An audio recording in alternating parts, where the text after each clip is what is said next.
تو پتنگ مسل امام راضی رحمت اللہ علیہ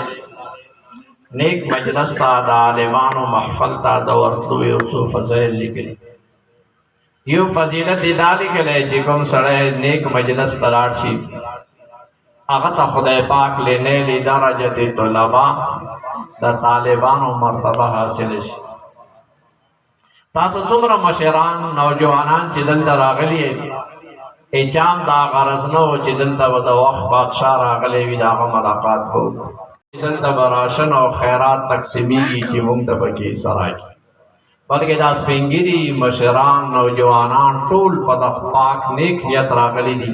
چې د الله د قرآن او د دواړو جهانو سردار صلی الله علیه وسلم دا حدیث ختم دی دا تمام پدې پاک نیت راغلی او دویمې لیکلي مسلمانانو چې کوم سړی د عالمانو مجلس ته لاړ شي څو پورې دی 2 غنټې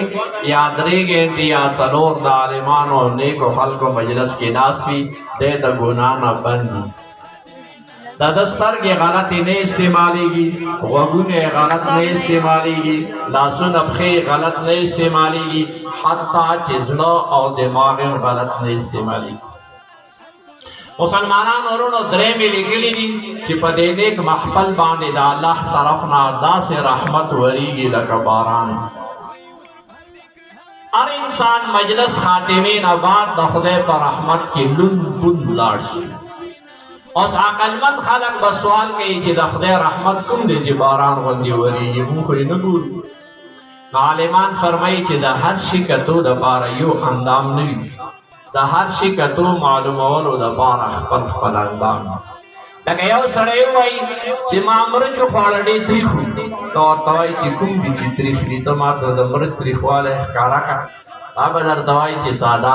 تریخوالی په سترګو نشي لیدی د تریخوالي معلومولو دپاره خپل اندام د زبان هغې سره یې پته لري که تا ته چا وویل چې نن خو دومره سخته ټاکه مالګه مې وخوړه نو هغه درته وایي چې چا وي چې مالګه تریوه دی او ټاکه دی ته یې ماته وښیه زه دا تریوالی ولې نه ګورم نو تا ته به وایي چې ساده سړیه تریوالی په سترګو نشي لیدی هغې دپاره خپل اندام د زبان په هغې محسوسي دارنګې مسلمانان ورونو دې مجلس باندې رښتیا یقینا اسمان طرف نه رحمتونه وریږي خو رحمت په سترګو نشي لیدی رحمت معلومولو محسوسولو دپاره خپل اندام د زړه هغې سره پته لګي مجلس نه وړاندې ستا زړه دنیا خبرو خیالاتو کې ګډو چې کله دې مجلس ته سړی راشي هره نیمه ګنټه بعد د ده زړه کیفیت بدلېږي هره نیمه ګنټه بعد د ده بدن باندې ویښته داسې وبوږنېږي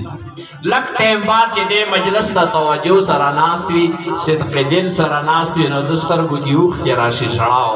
وژاړي زړه کې اراده بدله کړي چې انشاءالله بچي به عالمان کوم بچی به عالمانې کوم دې ته وایي رحمت دلته د الله رحمت د باران په شکل ولي او بل فرمایي مسلمانان ورونو چې کله مجلس ختم شي الله پاک دې ټول مجلس نه فرشتو ګیره اچولي نو دا ټول انسانان 2 غنټې 3 غنټې 4 غنټې د فرشتو مجلس کې ناست وي د هغوی صحبت الله دې زموږ ستاسو دغه ناست په خپل دربار کې قبول او منظور کړي